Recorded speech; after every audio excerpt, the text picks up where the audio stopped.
So if you're a creative looking for your purpose, I suggest using the Ikigai method.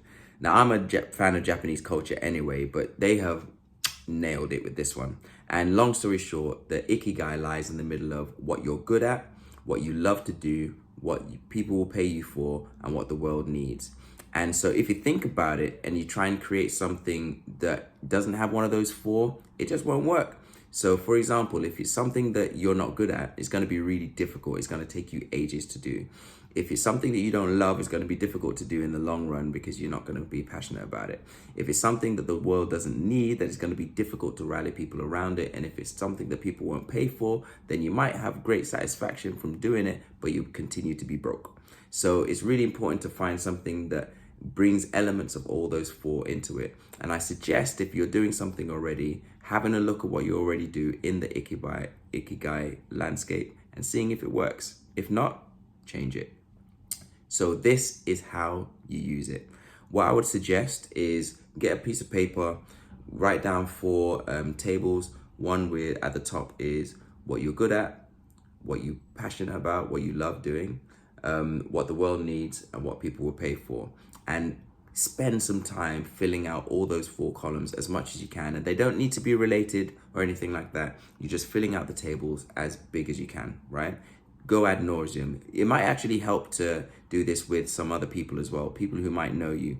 So for example, one of the things that I find is that when I'm thinking about what I'm good at, I might not even realize that other people think I'm good at certain things because I might just take it for granted because I'm good at it, right? So, or for example, things I love.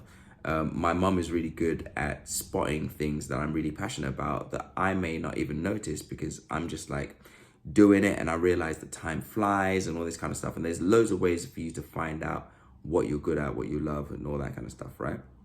In terms of the world needs, looking at newspapers and reading about issues. One of the things that I use is the actual United Nations Sustainable Development Goals. So there's actually tools and issues that are global issues that people are generally rallying for. And this is actually a good tool to use because funding can often come from behind one of those sustainable development goals. So it's a good one to use. And then what people will pay for. If people aren't paying for it, then it's not gonna fly and you won't be able to live off it, right? So we're kind of trying to break the starving creative idea.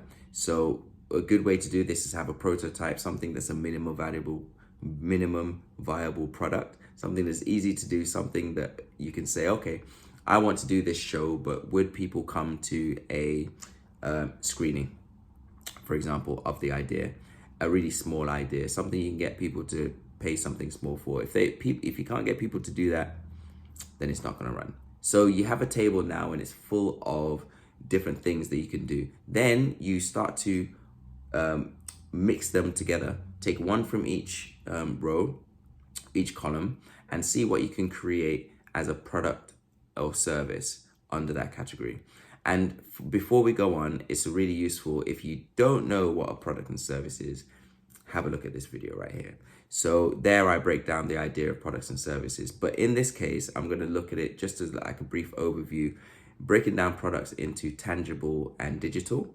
And then you've got your services. So a product that's tangible is your show, it's your song, your album, it's your painting, whatever that is, something that you're selling that is it's not necessarily physical as in you can touch it, but something that's tangible, right?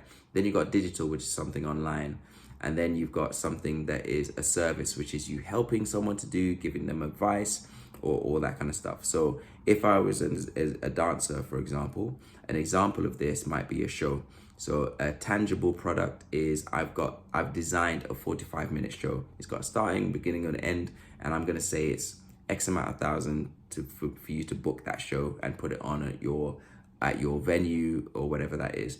A digital version of that is a recording of that show, which is kind of done as a short film, right? So that is a digital version of my physical show.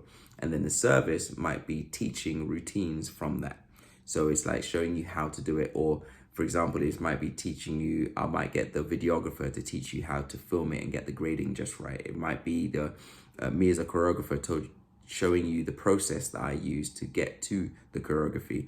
It might be the producer showing how to package a show. in terms of getting funding and